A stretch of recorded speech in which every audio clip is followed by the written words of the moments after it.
Hey, big hello from Raleigh, North Carolina. Welcome to another episode of B2B Marketing and More with Pam. Yay! Christina Del Villar is our guest today.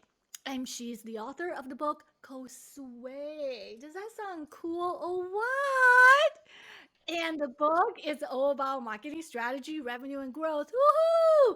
Like me, she's also a B2B marketer. So, welcome, Christina. Thank you so much for having me. I'm super excited. I know, Pam, you and I could talk B2B geeky marketing for hours. Every day, every minute. Yes, yes, yes. Absolutely. The topic we want to talk about today, and we want to get some insights and wisdom from Christina, is how marketer can better talk to the C-suite so they can understand us so much better. And the marketing tend to be very complicated, and many marketers have a hard time helping their C-suite understand marketing's impact. So, Christina, do you have any suggestions in terms of what marketers should do, go about communicating with C-suite? I have so much, and it's interesting because I feel like marketers in general do a bad job marketing ourselves. What?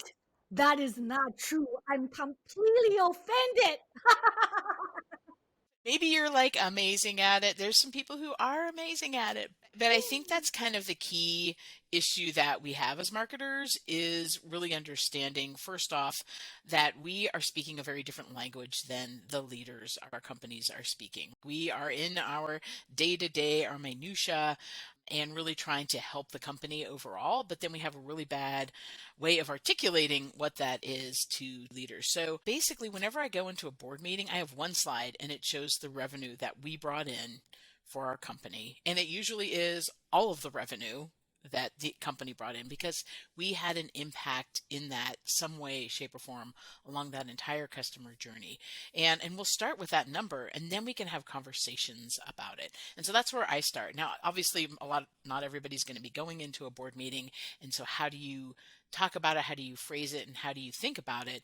And I think that one of the key things that we need to do is really start understanding that we own revenue. We are the ones who are bringing in the revenue, and we need to start talking about it from that standpoint. I know you talk a lot about data and AI and how all of that's playing into it, which I think is amazing.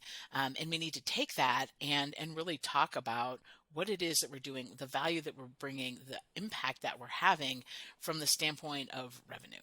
That's great. I love that. But I know a lot of marketers, they have a hard time quantify the revenue contribution. So what are some of the specific steps they need to do from the get-go to make sure they capture that? There's the component of the data itself, like you're saying, and that actual revenue number. And then there's the attribution, right? And that's where we often have trouble with that. And so I like to take it a little bit further back and think about the entire customer journey and all of the things that marketers are doing as part of that as part of that customer journey, like from starting with a product, like what do we do with product and the product team to help them build a better product, think about features and functionality, look at pricing and bundling. Like we are involved in all of that when it comes to product. And again, we are involved so many different ways across that customer journey: sales, obviously, marketing, sales enablement, and then even customer support and success. Again, we do a lot with B2B, so we're talking long-term contracts, multi-year contracts, and how can marketing help customer support and success ensure that we can reduce churn. So these are all areas that marketers actually already have a hand in. We just need to recognize that more and then help others in the organization understand the contributions we're making across that customer journey. Therefore, when we say, or like when I go to the board meeting with my one slide that shows all the revenue we brought in for that quarter and it's all attributed some way to marketing, they have a better understanding of what I mean by that. So I can say, well, by increasing our price, and talking to product and increasing our price or changing our bundles, which allowed us to have, to contribute more value and charge a higher price, this is how marketing contributed to revenue from that standpoint. From a sales enablement standpoint, what content, how did we help sales sell better, sell faster, sell bigger deals? We can show that because now people understand all the different ways that marketing has played in these different roles. And then from a customer success standpoint, again, when you're talking about churn, are we helping customer success build how-to videos or do webinars or have FAQs on our website or manage the knowledge base? What are we doing as marketers? Which again, we're already doing all of this. We're just not thinking about it in terms of how it really is contributing to the overall number that we're looking at, which again is usually that revenue number. Let me paraphrase into a couple points.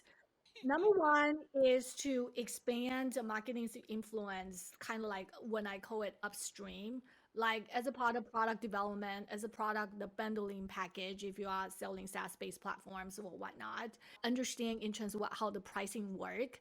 And if you actually have external data or some insights to actually share that information, bring that in.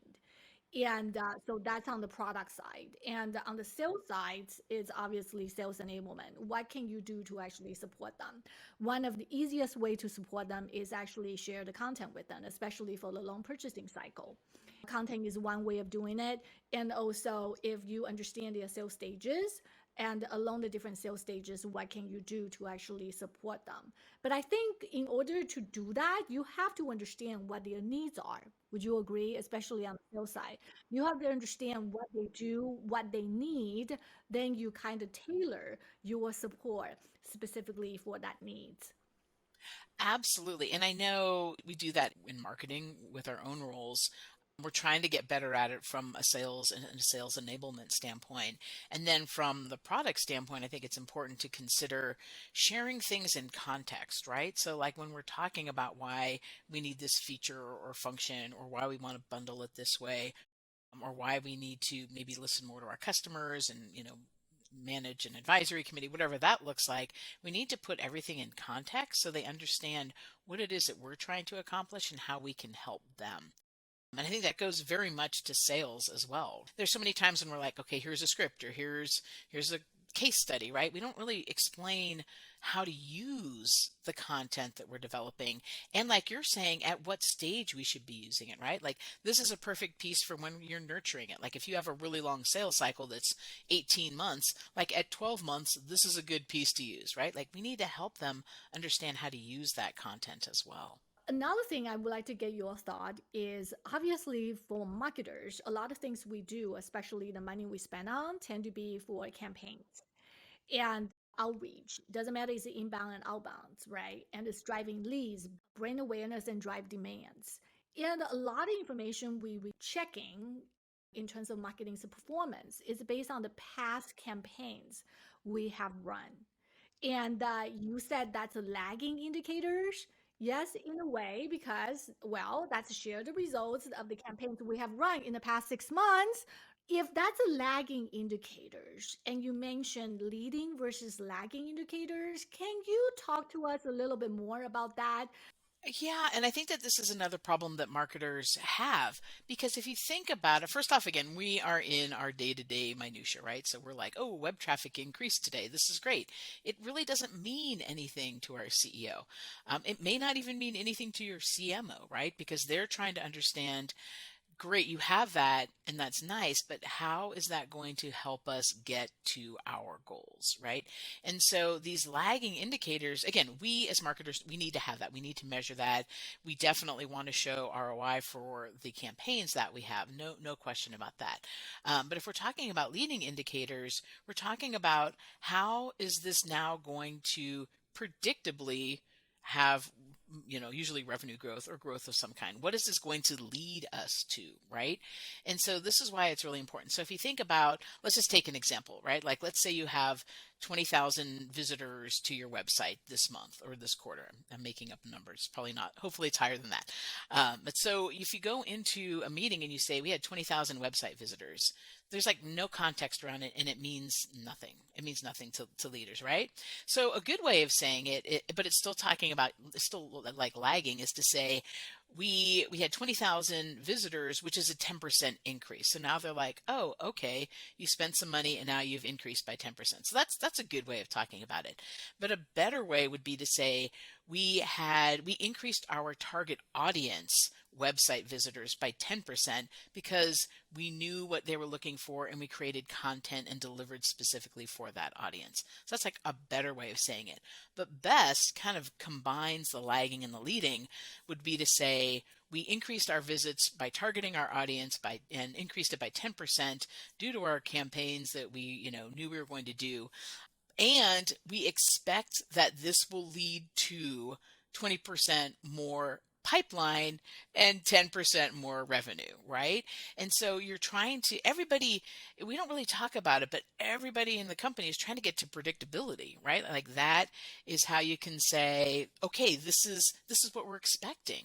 And so if you can bring that more of that leading into your conversation, it helps them frame it like, okay, I know what you spent your money on. I can understand the ROI and I can understand what your expectations are going forward.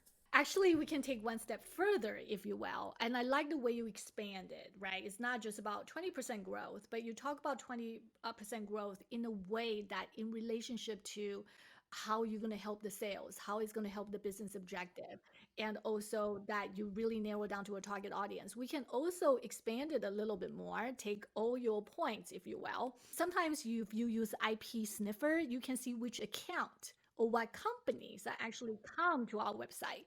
If you actually do a little research and not just looking into the aggregate number of 20,000 traffic, but you can also say out of this 20,000 traffic, these two, three account is actually a account that we want to go after. Guess what? Some of them actually come to our website. So I think call that out will also help tremendously.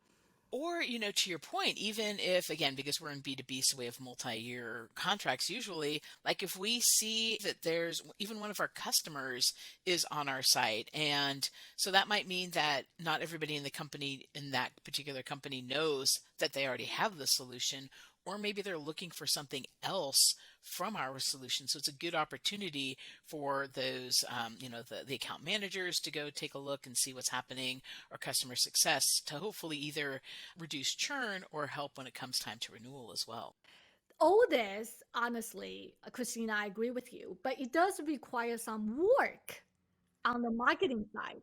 This is not something that you pull the data and show like 20,000 views. Oh, yeah, that's good. But you actually really need to look into the data. Right? You're like, oh, look, here it is, all the information. Exactly. You actually have to analyze and go behind the data to understand what the data is trying to tell you and then find the nugget.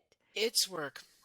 I always tell B2B marketers, the job is not that easy. A lot of people say, oh, there's a lot of blog posts out there say, oh, B2B marketing, make it simple. I was like, seriously?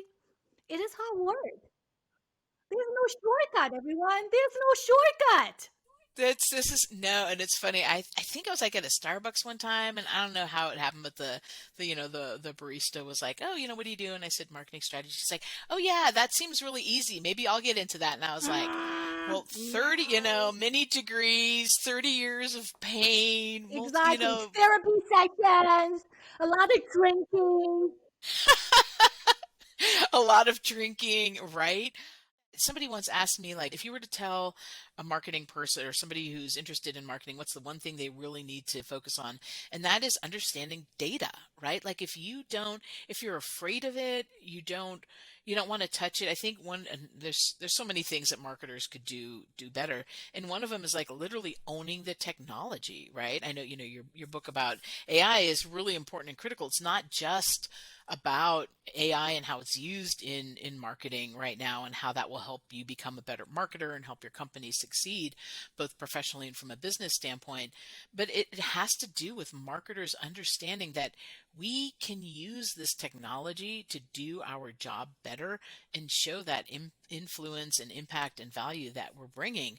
But that means owning the technology. I can't tell you how many times I've come into a company and it's like, the IT owns Salesforce and my marketing automation tool. And I'm like, well, what does IT know about the data I'm trying to extrapolate? Yeah, I do agree with you. A lot of time they probably can own it in terms of maintaining the tool, but in terms of what the tool will do, that part of it needs to be owned directly by the sales side. And then you also need administrators and developers. A lot of time you still have to do some custom coding to make sure the tool is useful for you. I mean, that's work. Again, that's work. It's work. It's work. And it's, And I think that's one of the reasons why I've been so successful in my teams because I push two things. One is we own revenue, period, whether you like it or not, and you need to understand the data. And if I've had people on my teams who are like amazing, amazing writers and content producers, and they're not going to get the data, and that's okay. Then I'll supplement with somebody else on the team to help. But I always encourage like marketing of all skill set or facets, if you will, that they make an effort to understand other fields of marketing. That say if you create content, you know what? Well, try to understand email marketing. Well, if you understand content, well, try to look at Google Analytics and see how your content is performing. You need to somehow get out of your specific job roles and responsibility. Do a little bit more of that. And again, like you're saying, really understand it because I think whether it's your own marketing teams or whether you're expanding and working more closely with product or sales, having that understanding and going back to the context really helps you do your job better and present. Going back to the original question, like present what it is that you're doing in a way that's understandable for that audience. I mean, we do it. That's what we do as marketers. We create for a specific audience, so we should do that internally as well. Well, that leads to another question, internal communication. And obviously, one of the key models, the marketing is to understand your audience deeply. Obviously, that also apply to internal communication with C-suites is actually for the marketer to frame their discussions or takeaways around the CEO, COO, CTO, and CRO if necessary. So, can you give us an example in terms of how to frame that discussion? Say, if you want to talk to, say, COO and the CTO. You should, and it's interesting because as a marketing leader, you know this. We talk to the CEO, the CFO, the CIO, every CXO that's out there. We talk to them, but it's important for everyone in your marketing organization to feel comfortable speaking to those folks, or at least having that knowledge to present. Because I've been in meetings where it's not like a board meeting. We're not presenting results necessarily, but the CEO might turn to the person who just did an event and be like, oh, well, what's our expected revenue? And they're like, what? And then they look at me. I'm like, no, you need to own your campaign and know what it is and feel comfortable talking to them. And I think, again, it goes back to really understanding, at the end of the day, what it is that this person is seeking. Like, again, know your audience. So the CEO, or let's not even talk about the CEO. Let's talk about like a VP of sales. They're concerned about pipeline and revenue and making sure that their team meets their numbers and their quota, right? So that's what you need to be speaking to them about. When I was working at a company one time, one of the sales team complained that, marketing just talks about all the great stuff we do and it doesn't mean it's meaningless to them. And so I thought about it and I'm like, yeah, I know, I get what you're saying. We're great. This is what we did. And he's like, it makes sales look bad when you have, because I had this big chart up, like, we brought in 50,000 leads this month. And then, unbeknownst to me, the CEO's like, well, marketing just brought in 50,000 leads. What are you doing with them? Not even realizing that we haven't even given those to sales yet, right? Like, we're still nurturing them. They're still with us. They're not qualified for sales yet. So we were giving this misimpression to the CEO. It was making the sales team look bad. So we had this monthly meeting that we would have with the sales team, and we would always start off top of the funnel and Make sure on the same page. Yeah. we were about to go into this meeting, and it was right after this conversation I had, and I told the person on my team who presented, I'm like, flip our slides. He's like, what do you mean? I'm like, start from the back, start from how much pipeline and revenue we brought in, and then if we ever get to how many website visitors we have, it doesn't matter, right? Because this is what's going to engage sales to have an interactive conversation about what's working and what's not working. So he's like, okay. So he literally flipped the slides around, and we started with, this is the pipeline we brought in and this is the revenue we brought in. And we never got to how many website visitors we had because it didn't matter to them. It didn't matter to them anymore. Yeah. And so that's what we're talking about here. Like, think about who you're talking to. And again, I've had this happen so many times. You're walking through the hall and somebody's like, "Hey, blah blah blah." It's not scripted. It's not a planned meeting, but people want to know what's going on. And so you always have to have these nuggets in your back pocket so you can talk about it. But again, you need to talk to them in a way that's meaningful to them. On the sales side, I 100% agree. Even with the CRO, chief revenue officers, talking about the sales revenue and the pipelines are very important. And CEO cares about that a lot too. If I talk to COO, I usually focus on processes, what kind of processes that we are doing, especially on the MarTech stack. The CTO side of things, if they really care about all the tools that we are using, and I always talk about in terms of how tools are performing. There's no tools are down, and CRM or marketing automation tools are running very nicely. And another thing I will bring into kind of COO and the CTO's attention is usually about processes and also how the tools usage. What's the tools usage? And to make sure that they understand that part of it. But most of the time, I do agree with you. The key things that everybody cares the most tend to be a revenue and growth impact. And that makes sense because if you think about what your overall corporate objective is, it is usually a revenue. Revenue. Yeah. Even if it's an IPO, maybe you're looking at revenue, maybe you're looking at EBITDA, maybe you're looking at number of accounts or like you're going to look at some of things, but at the end of the day, you're really looking at that revenue number. And I think the other thing to your point that's really important when you're talking to that CIO, CTO, they want to understand because some of that, oftentimes that budget will come from their budget. Exactly. To support it. Yeah. Especially in a big enterprise. Yeah. I can't tell you how many times people are like, well, I have this list of all of your, do you use all of these tools and technology? And it's like, yes. Do you really need Salesforce? Yeah, cancel that, subscription. There's nothing in usage in the past 2 years. To be fair, there are times when I'm like, oh yeah, okay, we should probably leverage that more or get rid of it. And that's great. It's good to do that kind of an audit. But again, we need to help them understand how these tools are helping us do our job better. And again, getting us to that ultimate corporate goal that we have.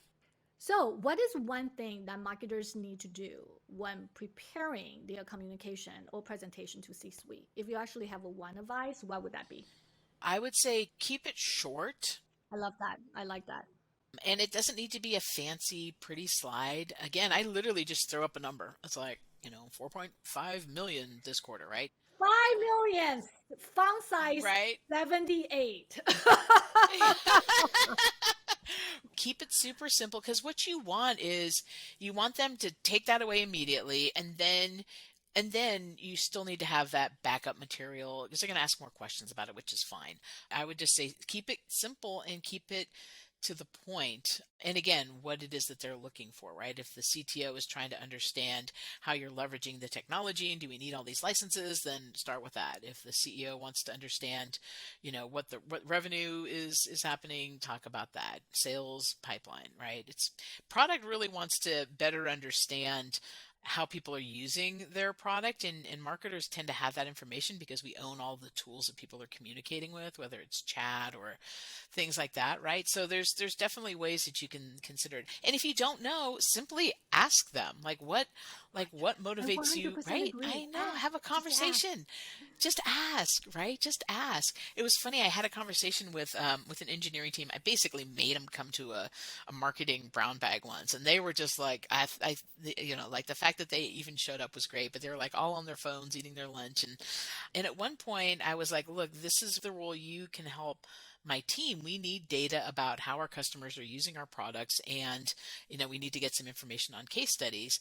And suddenly this one guy pops up and he's like, oh my god, we have 10 years of usage data, would that be helpful? I'm like, yeah, that would be freaking amazing. And they got all excited about it. And so then they felt like they were part of our process. They were total geeks about the data, so they were like deep diving into it and again just helping them understand how they can help you and you can help them and helping them really just sort of really understand what it is that you are doing and how they can help you as well as you helping them. So, how can people find you? Yeah, you can find me at ChristinaDelVR.com. Also, my book is on Amazon, Sway. I'm on LinkedIn, and I love connecting. I love talking about this. I know you do as well. So it's happy to always chat with people and either mentor, give advice, just commiserate, whatever. Reach out if you have any questions. So I would like to end it with one silly question. What show are you binge watching right now, and do you recommend it? I'm binge watching Great right now. It's a fantastic show. It's super funny. There's a little bit of gore, but not too much. So Excellent. Well, Christina, it's awesome. wonderful to have you. Thank you so much for coming Thank to you, my show. Pam.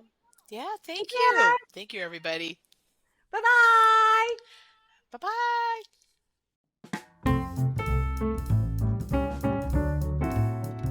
Never miss an episode of B2B Marketing and More by following us here on YouTube and leave a comment while you're at it.